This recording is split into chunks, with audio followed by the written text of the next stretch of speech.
He broke his wrist and never played high school football again. Sorry, high school baseball again. Ladies and gentlemen, here is Greg Simoneau.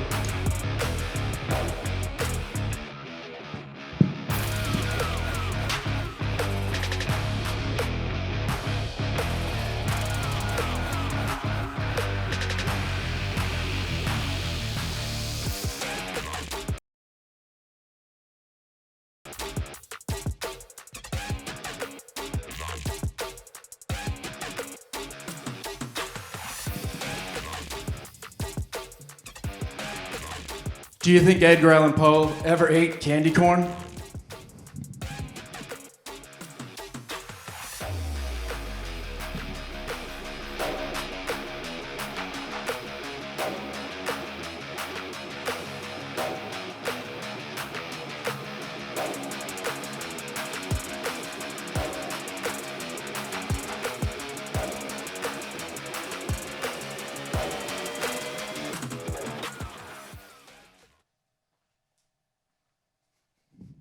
Hi, Greg Simoneau here. That was my little ode to Sinead O'Connor. Whew. That running around gets me every time. Well, here's the thing. Edgar Allan Poe, he never lived long enough to eat candy corn. And I know people are, either they love it or they hate it. But Edgar Allan Poe died in 1849. Whew. I think I've been eating too much candy corn. And candy corn didn't come out until 1898. And it's made by this company called Glitz or something like that, which eventually became what we know today as Jelly Belly. So there you go. Also, when it came out, it was called Chicken Feed. So this is just a little Halloween trivia for you. And, well, candy corn trivia, which is timely, I guess, because it's that time of year. And then it became called buttercream candies, and then they had to change that because there wasn't any actual butter in it. And they actually make it they make the white first, then the orange, then the yellow. So the yellow is actually the top when they make it. So that's it. So here we are, episode 5, the Greg Simoneau Show. Thanks to PAC TV staff, obviously. Such a great job, and Dustin in the control room.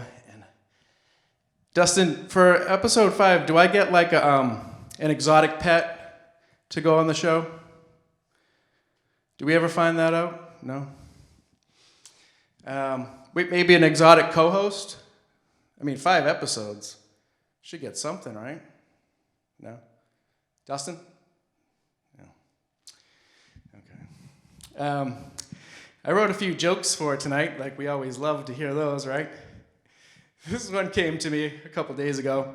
I remember this kid we had in high school, and he was from Hawaii, and he'd always get so upset, and I would just say to him, hey, don't bust a coconut, all right? Don't, you know what I mean? Just take it easy. Don't bust a coconut.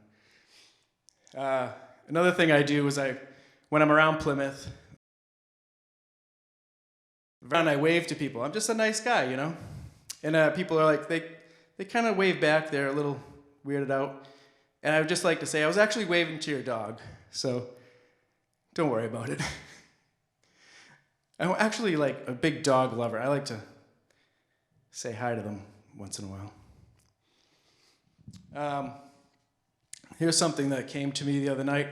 I was like, you know, there is a small percentage that I go to sleep at night and I don't wake up, right? That's just the reality of it, right?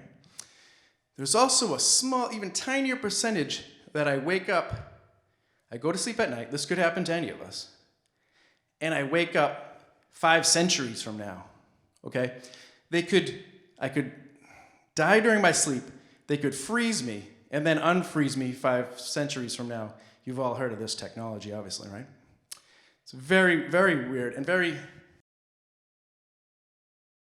5 centuries, you say, so what happened? You know, oh, you died. And I was like, oh, you know, obviously, where's my family? Oh, they're gone, obviously. I'm like, oh, you guys ever hear of PAC TV? Like, no. It's 5 centuries from now, right? And then there's also an even smaller chance that you die a second time. Okay, maybe they get sick of you after a week, they put you down, and then you wake up 5 centuries from then. Okay, and now you're 1,000 years from now, still trying to make it as a comedian. Something like that. I don't know how that ends. It's just really weird to think of when you go to sleep tonight. You know what I'm saying? And this show is on late, so you might be planning on going to sleep soon.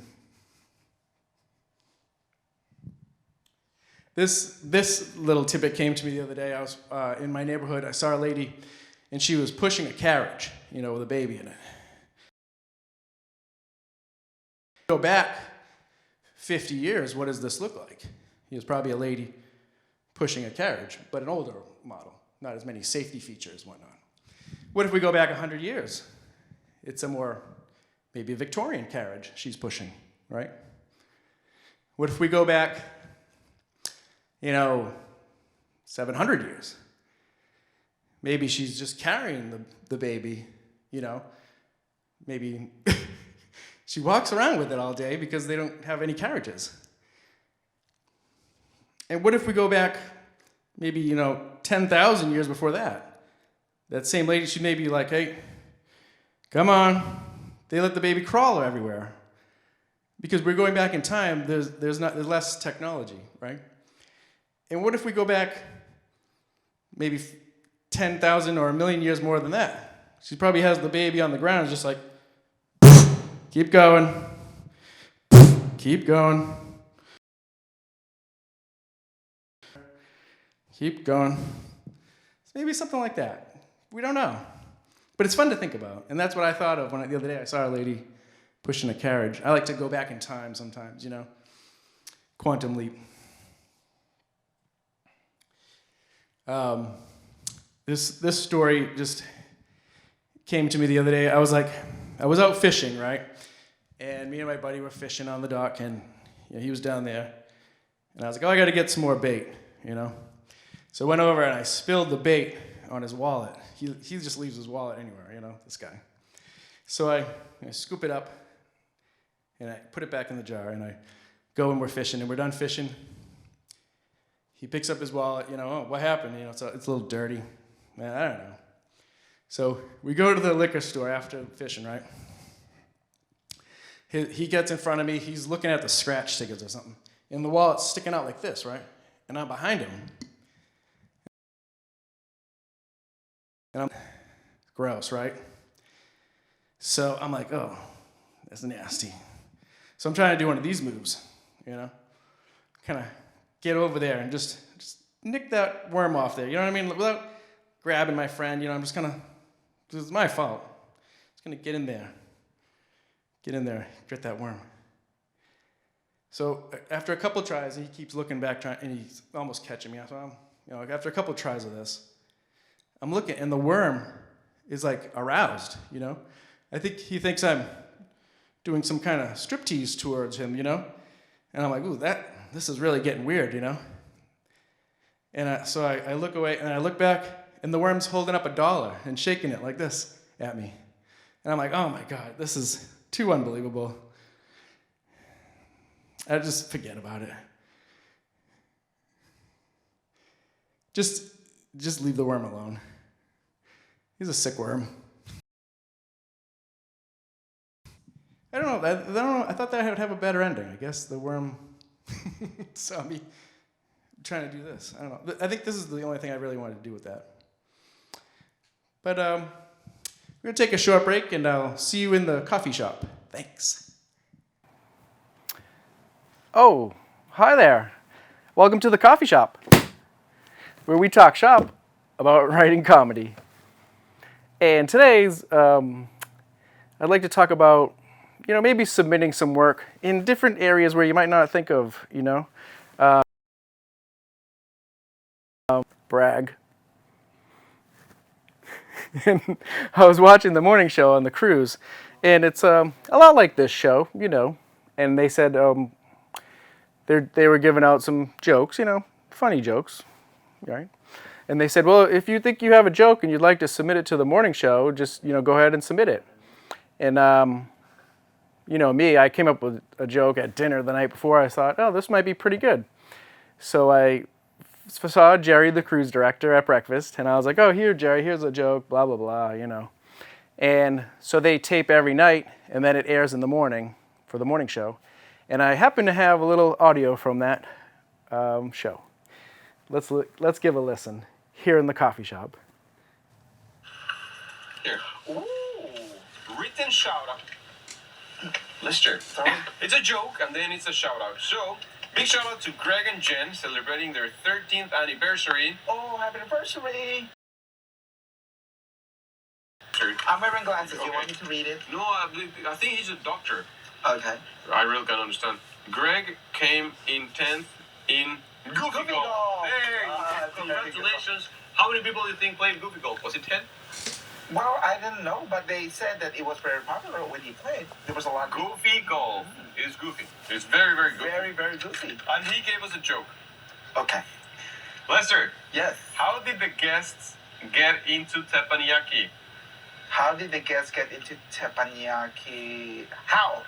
They had to teppanyaki.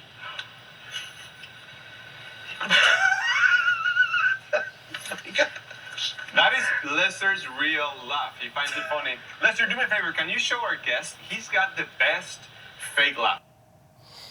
Oh, well, that was pretty good. And that was my joke. I came up with it actually at the Chinese food place. How did they get into teppanyaki? They had to tappanaki. On vacation, and maybe you want to, you let your comedy writing and pen flow out when you're on vacation. I'm constantly thinking of material, right? Yeah. I'm always working on this show, even when I'm not. I almost went for one of these waters. Dustin, are these new? These aren't new, are they? No. Those are props.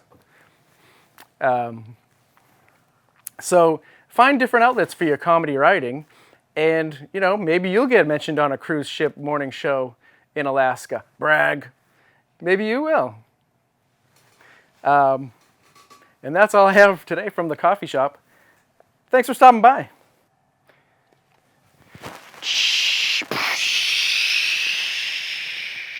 What is it, Commander? My lord, it's time for the card zone. Leave the asteroid system so I can send a clear transmission. Yes, my lord. It's a beautiful day in the card zone, a beautiful day for some cards. Would you be mine? Won't you be mine? I've always wanted to have some cards just like these, and always wanted to live in the card zone with you. So let's make the most of this beautiful day. Since we're together, we might as well say, would you be mine? Could you be mine? Hello, cards. This is Greg Simoneau, and we're in the card zone. Oh, this one's not set to my headset. Good thing I had a backup. There we go.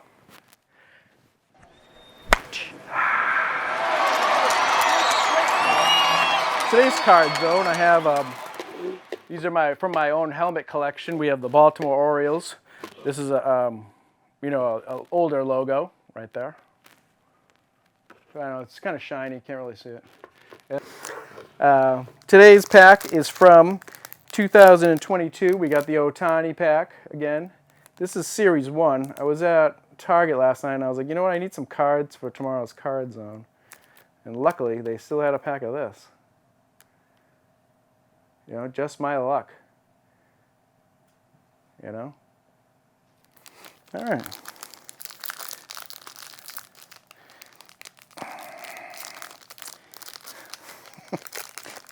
It's pretty bad when it's hard to open a pack of cards. All right, so let's see. Charlie Morton.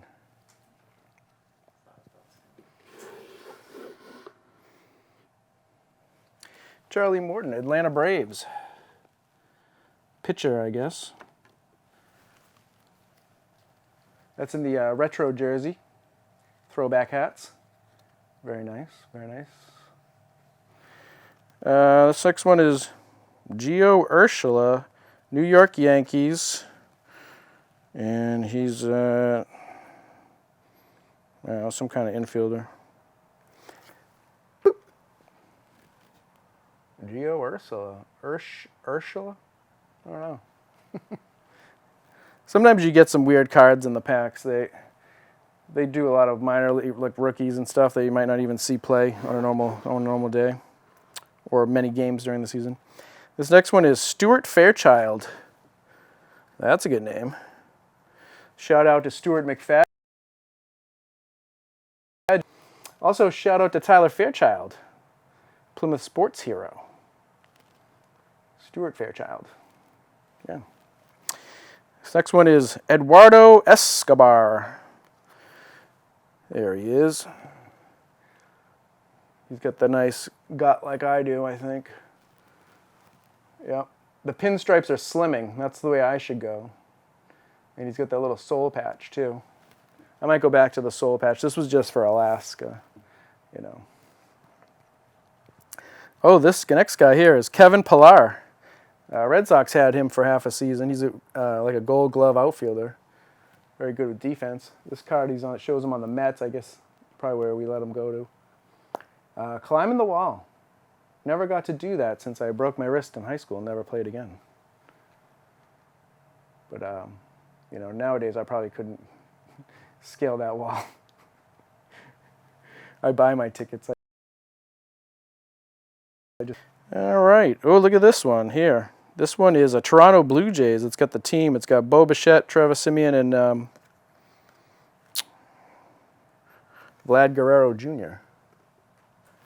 So sometimes they do that. They do a team card. I mean, it's really not a great photo. There's a lot of empty space in the middle there. You know what I mean? That's maybe where yours truly would have been if he didn't break his wrist in high school. He might have been there, right there, filling in that space. Would I still be playing at 46? Maybe. I don't know. You decide. Oh, this next one here. This is funny that we got this one. Trevor Story. Hey. Who the Red Sox signed in the offseason. Gave him some money. Second base for the Sox. This one is in his Colorado outfit. Had a pretty good May, and that was about it. So, bum. Oh, this is the next one here. A lot of these cards are going this way. You know what I'm saying? Like a landscape.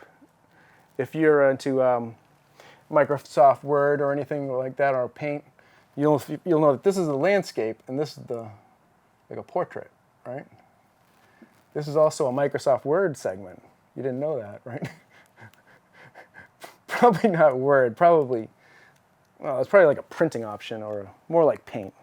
But this one here is Josh Reddick, Arizona Diamondbacks. And he had a little stint with the Red Sox. Little short story about this one. Me and my brother-in-law, we were at the game where he hit the walk-off double down the line. You remember that game?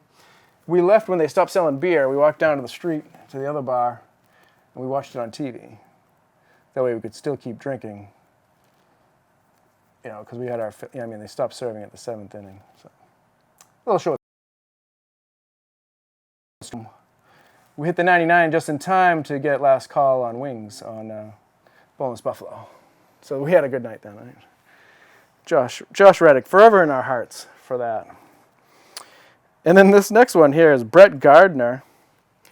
Another, what I'm calling today, I'm calling this the landscape card. I don't know if that's actually in the hobby world what they call it, you know. Brett Gardner sliding there. He was with the Yankees for a long time. Batted leadoff, real pain in the butt for the Red Sox. Had some speed. It's probably diminished, kind of like my speed diminished when I had torn my Achilles tendon. My day, I had the highest leg kick in born Babe Ruth. I could kick my leg up to my head, you know, but not now that I've had the surgeries on the Achilles. Oh, this next one is Jake Arrieta. Used to be with the Cubs, but in this card, I guess He's still trying to keep his career going. I think he got suspended for HGH, if we remember right. And he was impressive while he was on the juice, you know, not so much when he stopped taking the drugs. I never did the drugs back in the day. Maybe that was my mistake. Could have made the majors, maybe. It's a trade-off. This next guy, we're almost coming to the end of the pack here. This is 4 left. Adam Frazier. Shout out to Frazier from high school. And this is Liam Hendricks, Chicago White Sox. Getting kind of pumped. A little glare there. How about that? No? That's even worse. Dustin, how's that looking in there? That's better. There we go. Liam Hendricks, he... Mic scratchy again. Oh, sorry about that. How's that now? Good? Better? How's that sounding, Dustin? Better? All right.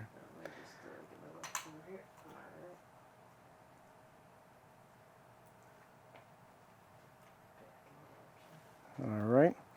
2 more cards here. This one is Gavin Sheets.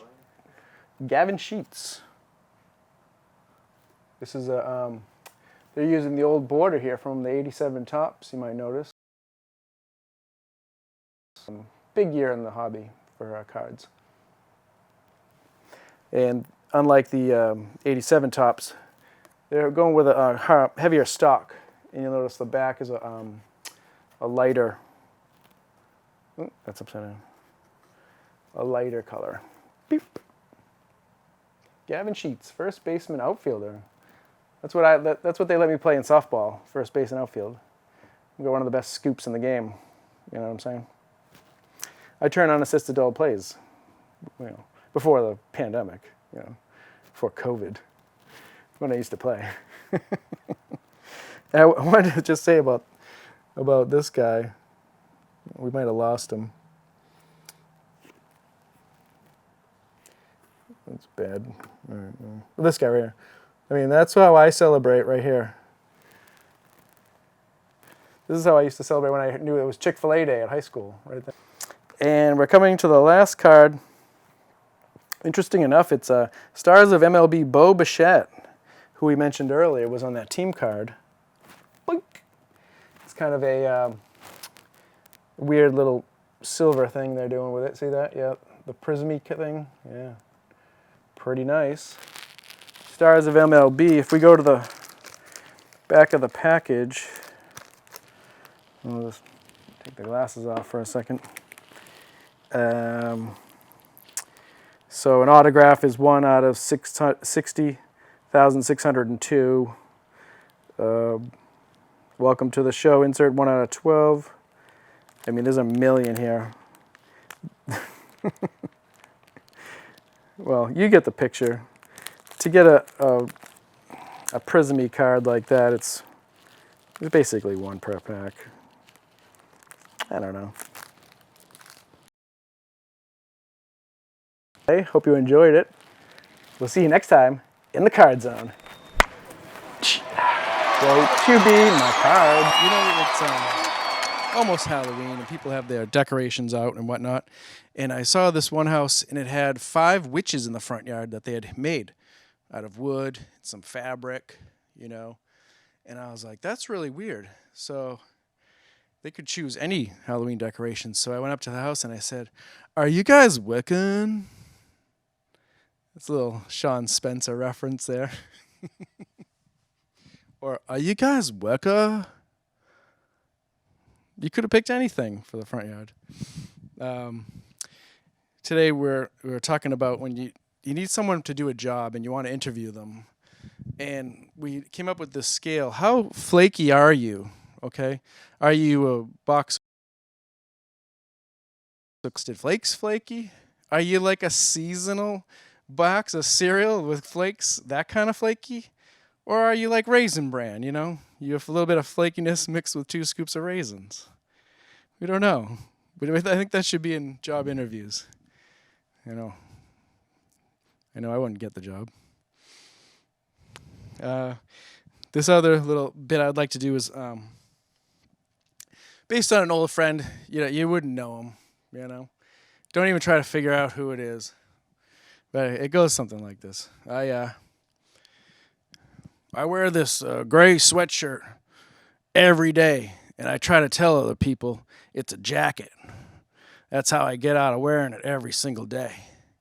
And then I go into restaurants, and I wear it into those restaurants because I'm proud of the dirt on there because I'm a worker, And I like to go in there, and I like to... I'm proud of it. Yeah, it might stink, and I might not wash it. It might be the only gray sweatshirt I have. I might have smoked too much in it. It might stink. Well, that's what I do. My pants might have all kinds of paint on them. I don't care. I'll go into a fancy French restaurant with paint pants on them. I'll eat escargot in those pants. I don't even care. I'll smoke in my truck. I'll throw it out the window. It'll go in the back of my truck bed and light a bunch of cabinets that I just had finished on fire. I don't even care.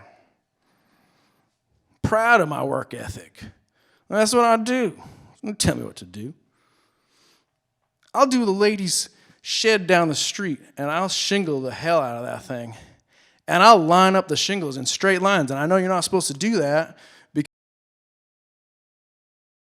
but I do it anyways because I think it looks nice. That's what I do. And I probably won't live that long because of the work I do and the smoking and stuff, and you might not remember me, but I'm just telling you, that's how I liked it, and that's how I wanted to live. Thank you. That was a little ode to my friend. We're not going to say his name, and it's not who you think it is either. So don't even try to figure it out. And I think that's all the time we have tonight. Thanks to the PAC TV staff. Episode 5 in the books. I'm going to work on that exotic pet. Dustin, right? Is there some paperwork or something I got to fill out? So tune in next time, and maybe you'll see that. Goodbye.